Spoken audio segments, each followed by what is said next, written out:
Bonsoir, chers téléspectateurs. Le jeudi 5 mars 2015, la Cour supérieure de justice d'Islande a rendu un jugement historique.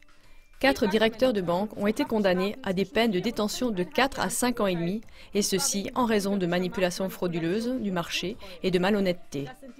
Ce sont les peines les plus fortes qui aient jamais été prononcées dans la branche économique dans l'histoire judiciaire de l'Islande.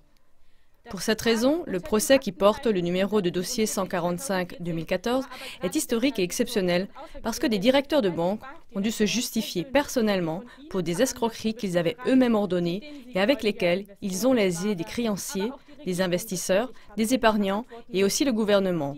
Et ils n'ont pas pu rejeter ces escroqueries sur les banques. En 2008, l'Islande se trouvait devant une montagne de dettes qui correspondait à 10 fois son produit intérieur brut annuel, c'est-à-dire un endettement de 1000%.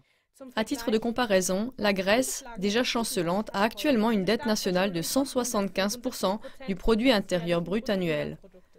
À l'époque, l'UE et le Fonds monétaire international, le FMI, exigeaient du gouvernement islandais à Reykjavik que ces dettes soient collectivisées par le biais de la sécurisation des dépôts, par conséquent qu'elles soient rejetées sur la population islandaise.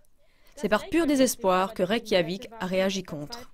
Après coup, l'ancien ministre des Finances, Steingrímur Sigfusson, a dit « Si ça avait été 2 fois le PIB, on aurait peut-être pu en parler. » Et il a rajouté « Mais un surendettement de 10 fois le PIB, là, nous n'avons pas eu d'autre choix que de dire non. C'était des dettes des banques privées en faillite que celles-ci avaient accumulées dans les pays de l'UE à coup de transactions irresponsables et frauduleuses.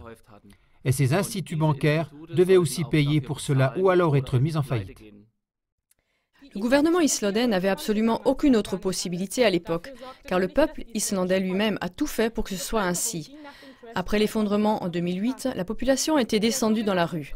Par ce qu'on appelle la révolution des casseroles, les Islandais ont non seulement chassé le gouvernement co-responsable des finances, mais après cela, au moyen de manifestations persévérantes et de référendums, ils ont mis un terme à toute tentative de refiler même seulement une partie des dettes bancaires à l'État.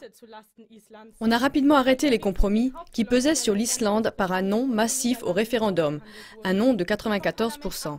Ces compromis étaient faits entre Reykjavik et les principaux pays créanciers, la Grande-Bretagne et les Pays-Bas, et adoptés par le Parlement.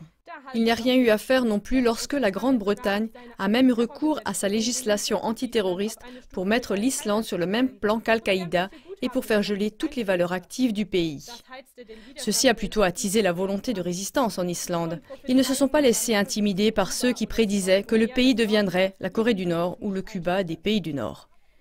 Après l'échec de toutes les tentatives de chantage du Front uni des États de l'UE et du FMI contre l'Islande, Londres et La Haye ont pris le chemin du tribunal et ont exigé que l'Islande paye.